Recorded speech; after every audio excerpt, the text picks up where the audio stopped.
मैं आपको सिर्फ ये बात करूं कि इस वक्त हम जब बात कर रहे हैं तो शदीद तर झड़पें हो रही हैं और भरपूर जंग आप समझें कि उसका एक नया मरहला शुरू हो गया है। ये लिबनान और इसराइल और गज़ा और बाकी उस तमाम खत्े में, यानी जब मैं आपसे कह रहा हूँ कि भरपूर, तो इसका मतलब ये है कि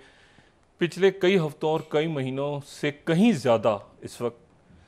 जंग जो है वो पिछले चंद घंटों से जारी है और शदीद तर। और ये जो है ये शीबा फार्म्स जो जो हैं जनूबी लेबनान का इलाका और फिर शुमाली इसराइल के जो इलाके हैं मजदाल शम्स तो जो है वो लेबनान में है, लेकिन वहाँ पर इसराइल ने हिट किया है उन इलाकों पे। और जवाब में जो इसराइल के कई इलाके जो शुमाली इसराइल के हैं वो हिजबुल्लाह की का हदफ हैं इस वक्त। और उसके साथ ही चूँकि 200 दिन आज पूरे हुए हैं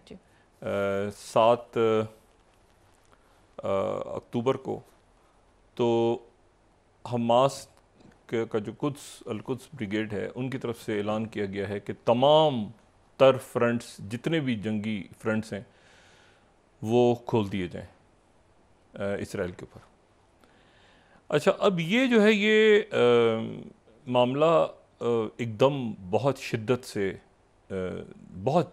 आ गई है जंग में। मैंने आपसे कहा कि जैसे पिछले कई हफ्तों या कई दिनों या एक अमेरिकन डेलीगेशन इसमें दोबारा आज पहुंचा है कुछ देर पहले लेबनान। वो फिर कोशिश कर रही है बाइडेन इंतज़ामिया, लेकिन मेरा नहीं ख्याल कि अब ये मामला जो हैं ये कहीं रुकने जा रहे हैं, कि सीज़ फायर वाली बात और वो सारे मामला एक तरफ चले गए हैं। और इसमें जो एक बड़ी अफसोसनाक बात है वो ये है कि जो 283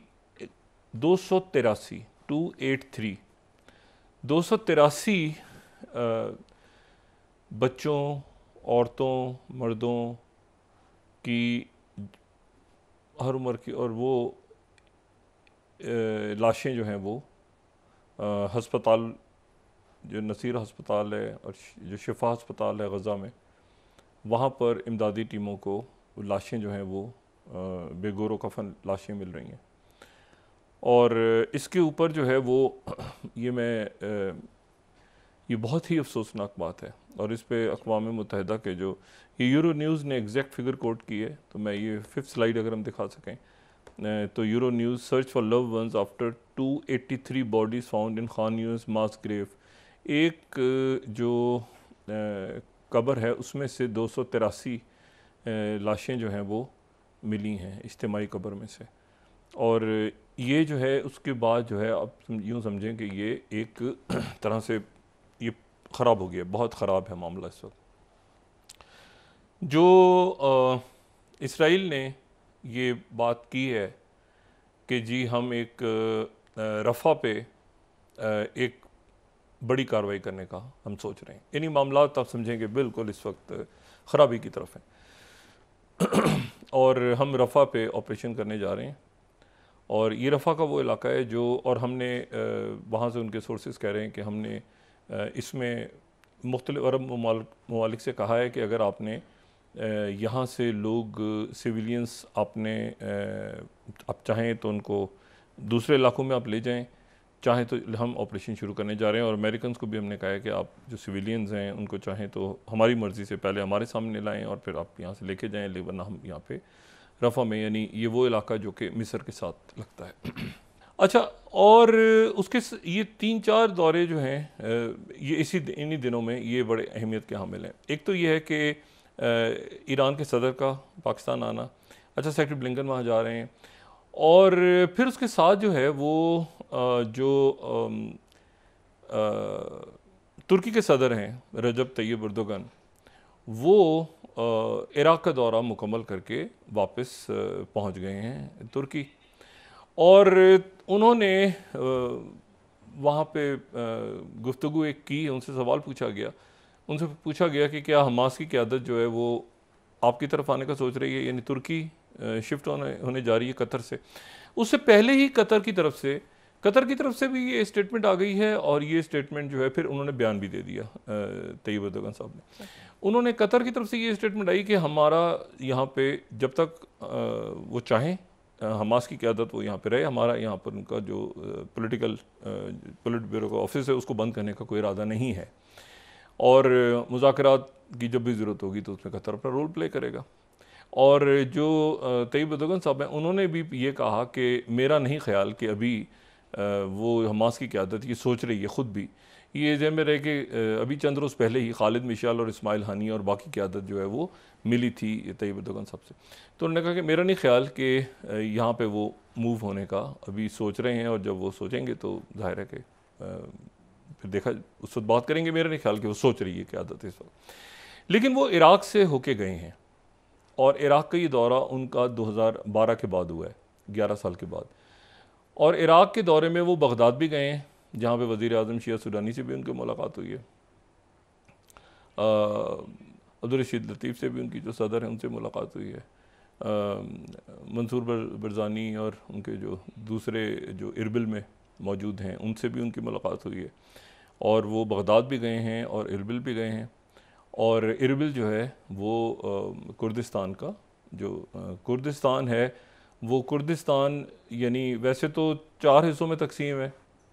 अगर हम उसको एक तरह से देखें, लेकिन मतलब एक तुर्की में है, एक ईरान का है, एक मतलब ये ऐसा इसके यानी हिस्से नहीं है, अमली तौर पे तो इसके 2 हिस्से हैं, ठीक है ना, लेकिन वैसे इसको कहा जाता है कि इसके 4 हिस्से हैं, और एक सीरिया के साथ है, एक उधर है, एक उधर है। तो ये जो है ये 4 इसके हिस्से बयान होते हैं, और ये इस तरह से हैं फैले हुए कि कुछ हिस्सा इसका जो है वो ईरान के अंदर कुर्द कहते हैं, यानी वो कुर्दिस्तान जो देखते हैं वो कुर्दिस्तान कुछ ईरान में है, कुछ शाम में है, कुछ तुर्की में है, कुछ इराक़ में है, कुछ इस तरह करके है, ठीक है ना। मतलब ये मुल्क अपनी अपनी जगह मौजूद हैं, लेकिन वो जो है वो इस तरह से कहते हैं कि ये इस तरह से होना चाहिए। अच्छा, लेकिन इस वक्त अगर मौजूद है, यानी अमली तौर पे अगर कहीं कोई वजूद रखता है, कुर्द रियासतें वजूद रखती हैं, तो वो इस तरह से रखती हैं कि एक KDP के पास है जो आप समझ लेंगे जो तुर्की के साथ तुर्की में, और PUK के पास है जिसमें इरबिल है। तो ये जो है ये अब बड़ी इंटरेस्टिंग बात है कि यहाँ पे भी गए हैं वो, और वो उधर भी गए हैं। अच्छा, बहरहाल तो ये 2006 में इसको अमेरिकन्स ने और बाकी जब, तो उन्होंने फिर इस पूरे इलाके को ये 2 हिस्सों में तकसीम करके और 2 यानी इंतज़ामी तौर पे 2 हिस्सों में कर दिया था। वैसे कुर्द जो हैं वो कहते हैं कि हमारा एक जो कुर्दिस्तान बनेगा तो उसमें ये बहुत बड़ा इलाका होगा। बहरहाल तो ये मकसद सिर्फ ये था कहने का कि ये इनका दौरा इसलिए अहम था कि एक तो ये देखें ना कि इराक़ जो है वो यानी जब वो गए थे तो वो बतौर वज़ीर आज़म गए थे, देखें ना, तुर्की के, और उसके बाद वो अब गए, और ये दौरा बहुत अहमियत का हामिल। और इसमें जैसे मैंने पहले भी बात की थी और मैं दोबारा बात उसको दोहराने जा रहा हूँ कि इसमें बहुत इम्पॉर्टेंट एक तो पानी के हवाले से मामलात हुए हैं। तुर्की मशरिक़ वस्ती का तेल और तुर्की का पानी, तुर्की में तेल नहीं है, पानी सारा मशरिक़ जो बाकी अरब ममालिक हैं उनका पानी जो है वो सारा का सारा जो है वो कंट्रोल करता है तुर्की, यानी तुर्की से जन्म लेते हैं इधर।